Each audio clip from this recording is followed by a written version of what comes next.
Seveso seuil haut. Poussé par des vents dominants, le panache de fumée long de 20 km se déplaçait rapidement vers l'est, impactant en France plus de 200 communes, dont 112 en Seine-Maritime, dont l'ensemble des sénateurs, tous bords confondus de notre territoire, se sont largement mobilisés depuis au regard de l'ampleur de cet événement.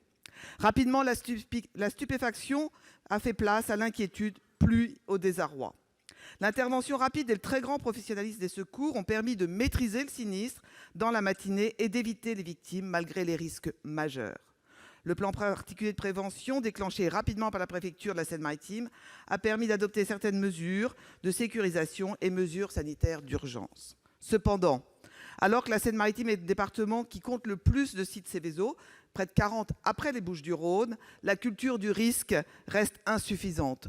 Nombre d'habitants ne savaient pas à quoi correspondaient les sirènes qui ont été actionnées à 8 heures du matin, favorisant une anxiété collective et que les premiers messages se voulant rassurants des services de l'État n'ont pas permis d'atténuer. Les informations nombreuses, peu coordonnées, parfois contradictoires, malgré la volonté forte de transparence du gouvernement, n'ont pas réussi à rassurer les populations. D'autant que cette chaîne d'information a oublié un maillon fort, les maires, prévenus tardivement et souvent de manière très imprécise. 15 jours plus tard, de nombreuses questions restent en suspens. Une telle catastrophe aurait-elle pu être évitée? Comment agir face à un tel accident industriel?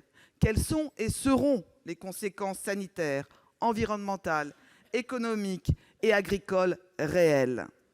La commission d'enquête demandée par le président Retailleau et soutenue par l'ensemble des présidents de groupe et de commission doit permettre de faire toute la lumière sur l'intervention des services de l'État dans les conséquences environnementales, sanitaires, économiques de l'incendie de l'usine Lubrizol et d'en tirer toutes les conséquences pour développer une véritable culture du risque majeur.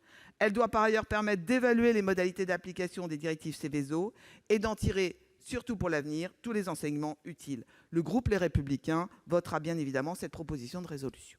Madame